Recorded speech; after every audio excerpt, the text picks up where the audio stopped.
अवधूत चिंतन श्री गुरुदेव दत्त श्री स्वामी समर्थ मैत्रिणींनो, स्वामी महाराज तुमच्या सर्व चांगल्या इच्छा पूर्ण करो हीच त्यांच्या चरणी प्रार्थना। तर आज मी तुम्हाला 13 फेब्रुवारी म्हणजेच मंगळवार ह्या दिवशी माघी गणेश चतुर्थीचा दिवस आहे। तर त्या दिवशी काय सेवा करायची हे तुम्हाला मी सांगणार आहे। तुम्हाला तर माहिती आहे आता मुलांच्या परीक्षा चालू होतात आणि मुलांच्या परीक्षा म्हणल्या की त्यांच्या आपल्याला वाटतं की कुठल्या आई बापाला असं वाटत नाही की आपल्या मुलांना पहिला नंबर यावा, त्याने चांगल्या मार्काने पास व्हावा, असं कुठल्या आई वडिलांना वाटत नाही। तर सर्वांना तर असं वाटतंच, पण त्याच्यासाठी तुम्हाला काहीतरी उपाय करावाच लागेल, कारण सेवा केली तरच मेवा भेटतो असं स्वामी समर्थ महाराज म्हणतात। तर तुम्हाला जर मेवा पाहिजे असेल तर तुम्ही सेवा नक्कीच करा। तर 13 फेब्रुवारी म्हणजे दुपारपर्यंतच माघी चतुर्थी आहे। तर त्यावेळेस अग्निपुराणात माघी जयंतीला खूप असं महत्त्व आहे, कारण त्या दिवशी गणपतीचा जन्म झालाय। त्या दिवशी गणेश जयंती असते। तर गणेश जयंती दिवशी काय होतं, आपण जे गणेश जयंतीचं व्रत करतो ना, तर त्याने काय होतं, मोक्ष आपल्याला प्राप्त तर होतोच, शिवाय आपल्या मनातील ज्या इच्छा असतील ते सर्व गणेश भगवान पूर्ण करतात। तर माघी चतुर्थीला तिलकुंद असंही म्हणतात। तिलकुंद म्हणजे गणपतीला ह्या दिवशी तिळाचे लाडू अर्पण करा, जेणेकरून तुमचे भगवान गणेश सर्व इच्छा पूर्ण करतील। तिळाचे 21 लाडू तुम्ही गणपतीला या दिवशी नक्कीच अर्पण करा, कारण हे तिलकुंद जे ही चतुर्थी त्यामुळे भगवान शंकराला तिळाचे लाडू नक्कीच अर्पण करा। तर दुसरं म्हणजे या दिवशी गणपती ही बुद्धीची देवता आहे। तर ह्या दिवशी गणपतीवर अभिषेक करा। अभिषेक करताना काय करायचं, एक ताट घ्यायचं, ताटात थोडं अक्षदा म्हणून त्याच्या गणपतीच्या मूर्तीखाली थोड्या तांदूळ ठेवायचं। तांदूळ ठेवल्यानंतर त्याच्यावर तुम्ही दही, दूध किंवा पाण्याने पण अभिषेक करू शकता। नसेल तर तुमच्याकडे तुम्ही नुसते म्हणजे पाण्याने अभिषेक करा। आणि अभिषेक करताना एक गणपती अथर्वशीर्ष नक्की म्हणा। तुम्हाला जर गणपती अथर्वशीर्ष येत नसेल तर तुम्ही ओम गंग गणपती नमः हा 108 वेळा मंत्र पण म्हणू शकता।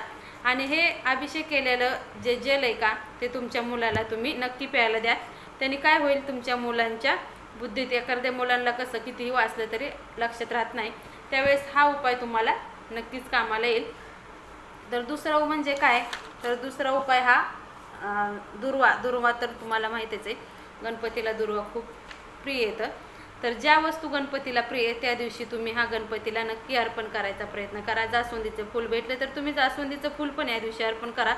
तर आता आपण उपाय बघणार आहोत। तर उपाय हा आहे की दुर्वा, आपण गणपतीला 21 दुर्वा तर आपण करतोच, पण ह्यावेळेस काय करायचं, 21 दुर्वा आहेत ना त्याची एक जोडी बनवायची। 21 दुर्वाची एक जोडी, असं तुम्ही 21 दुर्वा बनवा, म्हणजे 21 जोड्या बनवा। आणि एक जोडी बनविताना एक गणपती अथर्वशीर्ष तुम्ही नक्की म्हणा आणि गणपतीच्या चरणाशी त्याला ठेवून द्या। असे 21 आणि अथर्वशीर्ष म्हणताने ते गणपतीचे दुर्वा आहेत ना ते आपल्या हातात घ्यायच्या, आणि आपल्या हातात घेतल्यानंतर त्याचं जे टोक आहे ना ते आपल्या साईडला ठेवायचं आणि त्याला हळदी कुंकू लावून त्यांची पण पंचोपचारी पूजा करायची आणि नंतरच ते गणपतीच्या चरणाशी ठेवायचं।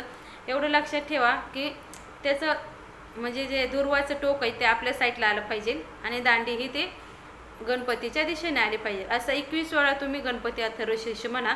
त्याने काय होईल, आपली सेवा तर होईलच, पण गणपती कुठल्याही देवांचा अभिषेक केल्यानंतर त्याच्यामध्ये कशी प्राणप्रतिष्ठा होती त्यांची, त्यामुळे तो देवामध्ये जीव येतो।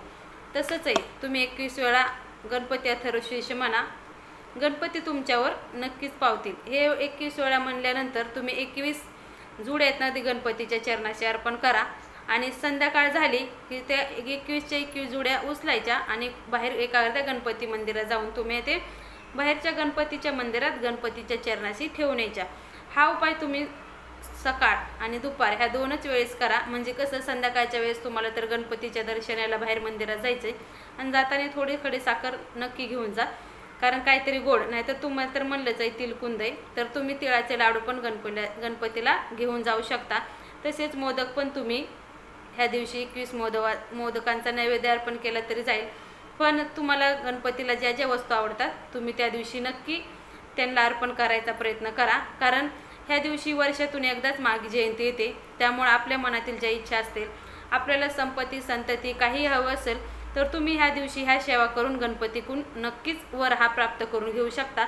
आणि हा उपाय करताना तुम्हाला जर मुलगा जर तुमचा असेल तर तुम्ही त्याच्याकडून एक जरी गणपती अथर्वशीर्ष म्हणलं तरी तरी पण ते चालेल, कारण 21 वेळा त्याला कसं शाळा आहे, त्या परीक्षाही असतात, त्याच्यामुळं ते जमणार नाही. पण शक्यतो एक तरी गणपती अथर्वशीर्ष तुम्ही मुलाकडून नक्कीच म्हणून घ्या, त्याने नक्कीच फायदा होईल आणि तुमचे मुलं परीक्षेत नक्कीच 1 नंबरवर येतील. तर गणपतीचा हा उपाय तुम्हाला कसा वाटला हे मला नक्की सांगा, आणि तुम्ही हा उपाय केला का आणि तुम्हाला ह्याचा अनुभव आला तरी मला नक्की सांगा. स्वामी महाराज तुमच्या सर्व इच्छा पूर्ण करो हीच त्यांच्या चरणी प्रार्थना. श्री स्वामी समर्थ. श्री गुरुदेव दत्त.